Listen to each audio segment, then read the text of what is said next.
Well, good morning and welcome to the Broadcast Retirement Network's new program, BRN Weekly. This show recaps the week that was in retirement, markets, technology, and so much more. And it also takes a look back at some of our best interviews on the network. In future episodes, I'll be joined by a guest or a contributor to help me along the way. This week, our Social Media Monday featured LinkedIn's Devin Banerjee discussing how much millennials need to save for retirement. 40% seems like a lot of money.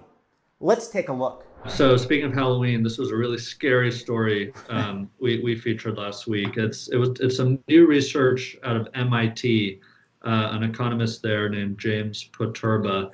And the headline takeaway is that our assumptions about how much young people should be saving for retirement really need to be rethought, and the bar needs to be raised. So today you hear, in the range of 15%, for example, of every paycheck should go to a retirement saving account like a 401k. Poturba really says those assumptions need to change. So he wrote this paper, Retirement Security in an Aging Society. And really the point is that society is aging very, very fast. So in 1950, here in the US, the share of people over the age of 65 was about 8%. In 2050, it's projected to be about 21%. So society is really aging. The previous generation had things like Social Security, defined benefit plans or pension plans. And what we've seen, obviously, over this generation is the share of responsibility for retirement security has really shifted to the individual. And the assumptions that really need to be rethought, one is that is investment returns, for example. The past decade or so has been able to enjoy 10% annual historical returns, even more than the past decade. Those are projected really to come down. Economists at Vanguard say about 3 to 5% on average. That's before inflation. If you look at a real return after the cost of inflation, you're looking at about 1 to 2%. So that assumption really needs to change. The other is obviously Social Security. That reliance on that program will go down in the future if Congress doesn't make really rapid changes, in the next few years. And so, basically what the takeaway is here is, that old phrase, "I'll work until I'm dead," is really becoming more and more of a reality. And it's the situation's quite scary here in the U.S., especially if people assume that they are going to retire at 65. That's really one of the assumptions in this paper, which some, if you look at surveys, people still think that that's the norm, even as people live longer. So I think that will also need to change as this generation reaches that age. If you think about pensions and others that have a hurdle to meet their payouts of 8% on investment returns, historically they've achieved that, and they think they can still achieve that largely using those alternative types of assets. So outside of stocks and bonds, things like real estate, private equity, and infrastructure, energy and natural resources, other strategies like that. Here in the U.S., because of regulation, those illiquid type assets are not really allowed in traditional retirement plans or DC plans, 401k plans, for example. Obviously the alternative asset management industry is trying to change that. And, for many of them, it is an asset gathering exercise. But I think it's something that people should study and pay attention to. And those in the position to change policies, so policymakers should certainly look at that. Because to your point, the private pension plans have been able to achieve those type of returns with that larger diversification in the past. Well, thanks, Devin. And also this week, we sat down with Natalie Walters. She's a digital reporter who's pursuing her master's degree in investigative journalism. She moved from New York to Phoenix, Arizona. That's a huge move. What did she think about when making the move? What are some of the biggest changes she's had to adapt to? Let's take a look. I have been covering, sort of businessy topics for about 3.5 years.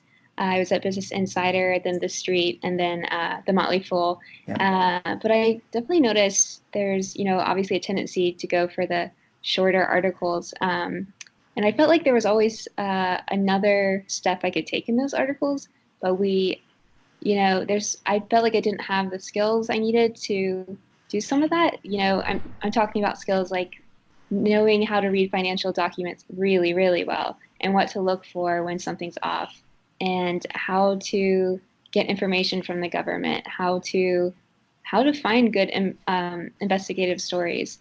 And so I found this program at ASU, and it really all fell into place so nicely. I couldn't have asked for it to work out better. So I wanted to develop my skills as an investigative journalist. I wanted to be able to take stories a step further and to help myself stand out as a journalist. When I graduated in 2015, I said I will never go back to school. I was done with it, and also as a journalist, I didn't feel like it would ever be worth it for me. I know for a lot of other jobs it would be, or sometimes it's required, but I think for journalists it's a lot about doing, so I didn't think I'd ever do it.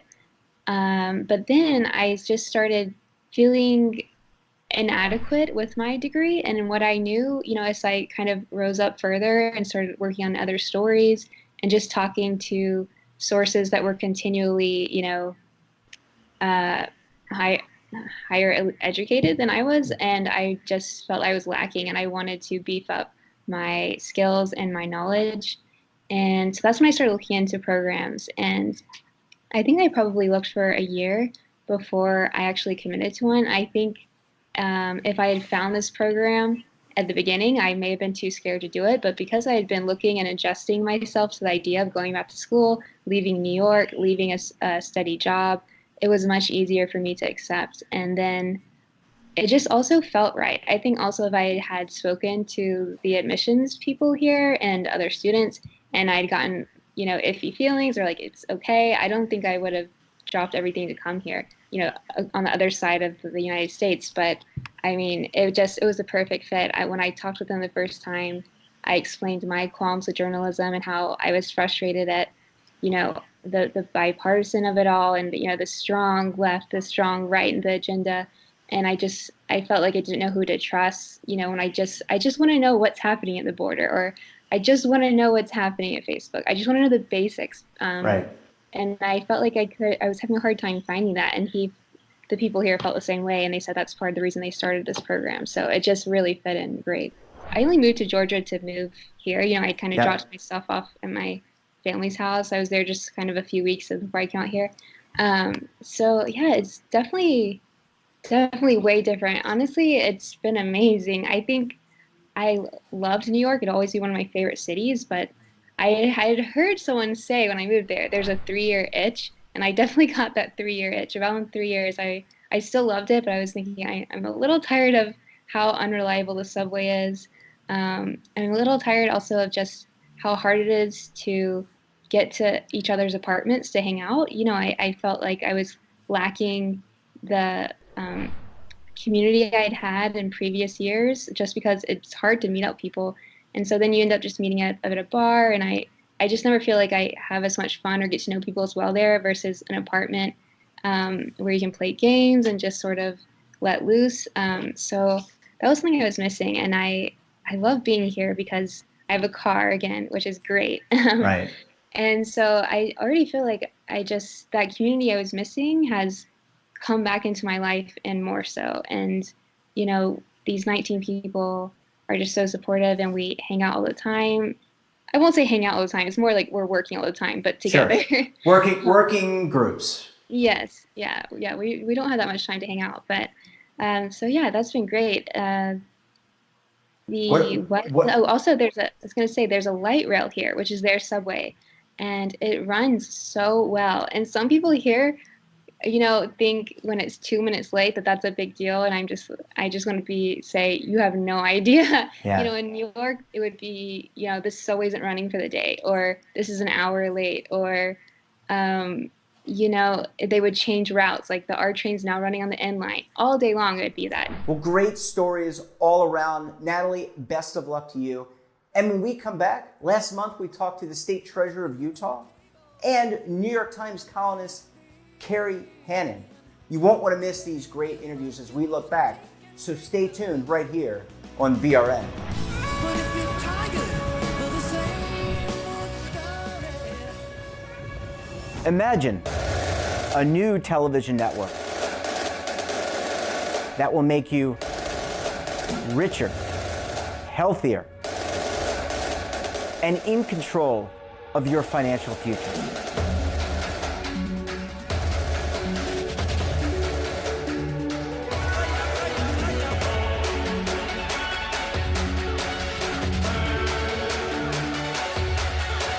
This network is for the policewoman in Nashville, Tennessee, the baker in Dubuque, Iowa, the teacher in Lexington, Kentucky. We want to make the idea of savings and retirement culturally relevant. But what do you see as a defining issue of the midterms? Especially for the smaller businesses. I mean, they are the lifeblood of the American economy.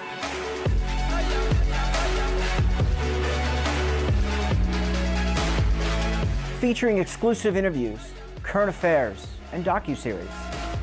33 years old, you retired early. The philosophy is money only matters if it helps you live a life that you love. But you got to start thinking about retirement as soon as you get in. The Broadcast Retirement Network will drive very high engagement with premium partnerships. So this isn't retirement and savings for your parents or grandparents. This is for all Americans. And we're going to change the way you think about money.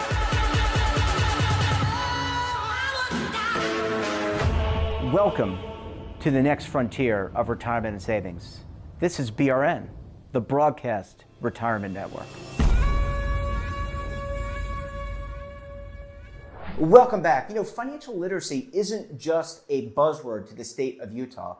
They've had a financial literacy program in place for over 10 years. You know, I recently sat down with Treasurer David Dampton to discuss financial literacy, the program the state rolled out, and also the National Association of State Treasurers.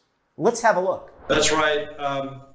I suspect if you went back 15 or 20 years ago, the National Association of State Treasurers was probably organized very strictly and simply around debt management. Of course, we issue tax-exempt municipal bonds, pension and banking and so forth.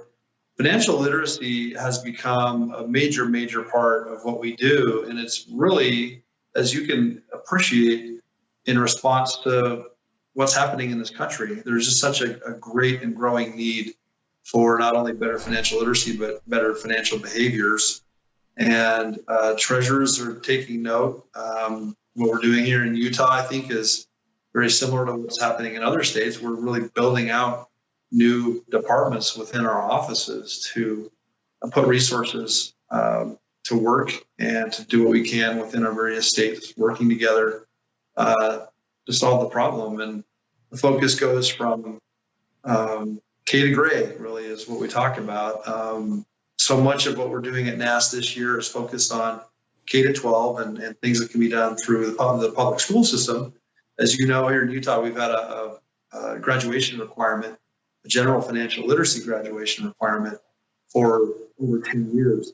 And the National Association of State Treasurers adopted a resolution this year promoting the passage of legislation and or the creation of such graduation requirements in all the states. There is, and I think that most states have that collaboration or partnership. We certainly have it here in Utah. As you know, financial institutions have a focus here. I mean, if you're a bank, if you're a Fidelity or a Vanguard, you want financially healthy consumers. And so there's certainly a focus and has been for quite some time in the private sector with financial institutions and also, of course, nonprofits. And I think our focus is ensuring that we're not reinventing the wheel. And so the key is collaboration, understanding who's out there doing what and trying to make sure that we're synergizing and working together to help solve the problem. And that's really a focus for us here in Utah and around the country as state treasurers. Well, thanks, David. Some great work being done by you and the state of Utah, as well as the National Association of State Treasurers. Keep it up. And in our last segment, I sat down with Carrie Hannon, columnist for the New York Times, entrepreneur, and financial and aging expert, to discuss selecting and finding a financial advisor. What were some of the criteria? Let's take a look. there's so many different letters of the alphabet off of people at the end of people's names these days that you're kind of like, whoa, what does even all of that mean? What do I really need? But the most important thing we need to tell people is that, and I constantly say this, managing your finances doesn't have to be really complicated, but you also do not need to go alone. You don't have to do it by yourself. There are some great advisors. I work with an advisor. It's really important, no matter how knowledgeable you are, to have somebody who can look at the big picture for you and give you some unbiased, sort of take the emotion out of it. And I'm going to say, number one, though, I am a big fan of the CFP. I think if you look for no other designation, having someone who is a certified financial planner is really a great starting point, because that is someone who has said that they are a fiduciary. And that's a big word, but it's not really. What it means is that they put your interests first. A no-brainer, but not every advisor does that. And not every advisor has signed that agreement that is what they're doing. So the CFP board is really critical. And if you go, I know you don't think it's, as selective, but it's a good starting point for you. That is great advice. I mean, brokercheck.org for sure. Check that out while you're doing your homework before you, and the cfp.net is where you can search for somebody in your area by zip code. But it's important. There's a list. I have a book called Money Confidence out, but you don't have to go to my book. But there are questions you need to ask a potential advisor, and you need to interview a couple. Remember, you're hiring them for a job. So put yourself in that position. Pretend like you're interviewing them, not necessarily they're interviewing you, although there are some good questions they should be asking you. And it's not just about how your assets. It's about who you are. What's your holistic view? What are you looking for in your life? What are some of your ambitions and goals? They need to know all about you. They need to know about your career. It's not just about how much money you have saved or investable. And that wraps up our first episode of BRN Weekly. Hope you found it very helpful and educational. Also, check out the Weekly Pulse, which wraps up all the news in retirement, markets, technology, personal finance for the entire week as well. And don't forget, tomorrow, we've got the BRN Sunday podcast, where members of the media, academia, and financial services analyze the news in retirement, markets, technology, personal finance, and more. You're not going to want to miss it. So until Monday, I'm Jeff Snyder. Keep on saving. And don't forget, roll with the changes. Waiting here for you to take and drink of. But if you're tired of the same